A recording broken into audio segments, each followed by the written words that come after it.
ഓണാഘോഷങ്ങളുടെ new gen വൈബുകൾക്കിടയിലും പാരമ്പര്യ തനിമ ഒട്ടും ചോരാതെ വീട്ടുമുറ്റങ്ങളിൽ വീണ്ടും ഒരു തിരുവോണത്തിന്റെ വരവറിയിച്ച് തൃക്കാക്കരപ്പന്മാരെത്തി. സംസ്കാരങ്ങളും ആഘോഷ രീതികളും വികലമാകുന്ന പുതിയ കാലത്തും തനിമ ചോരാതെ തുടരുന്ന മാവേദർ പൂജ പല വീടുകളിലും ഇന്നും തുടരുന്നു.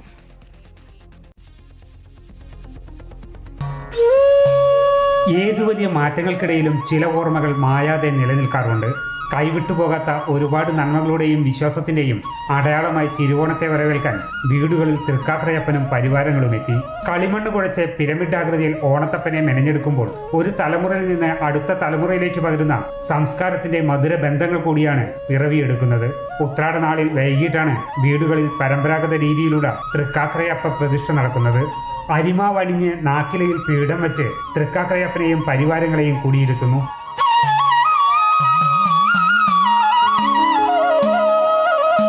കൃഷ്ണകിരീടവും തുളസിയും മുക്കുറ്റിയും അടങ്ങുന്ന തൊടിയിലെ പൂക്കൾ കൊണ്ടാണ് മാദേവരെ അണിയിച്ചൊരുക്കുന്നത്.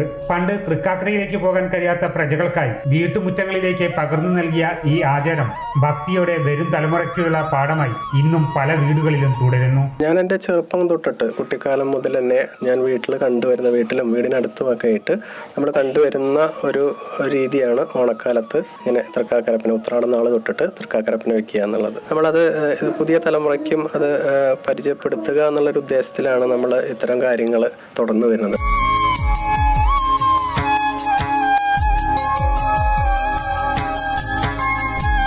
ശർക്കരയും നാളികേരവും തുമ്പപ്പൂവും ചേർത്ത അരിപ്പൂവടയാണ് ഓണത്തപ്പനുള്ള ആദ്യ നിവേദ്യം. പൂവടയുടെ സുഗന്ധം മുറ്റത്താകെ നിറയുമ്പോൾ ഐശ്വര്യത്തിനായി പൂപ്പാട്ടുകളും ആർപ്പുവിളികളും ഉച്ചത്തിൽ മുഴങ്ങും.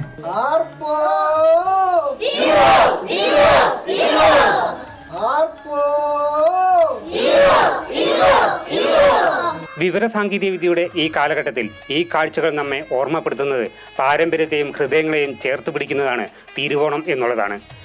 ക്യാമറാമാൻ അമർജിത്തിനോടൊപ്പം T K Aravindan, Amrita News. ഇതൊക്കെയാണ് ഇന്നത്തെ ടോപ്പ് 10 ഫാസ്റ്റ് ന്യൂസ്. ശരി ഐശ്വര്യ, നമുക്കിനി സ്റ്റോറി ഓഫ് ദി ഡേയിലേക്കാണ് പോകേണ്ടത്. സ്റ്റോറി ഓഫ് ദി ഡേയിലേക്ക് പോകുന്നതിന് മുമ്പ് ചെറിയൊരു ഇടവേള.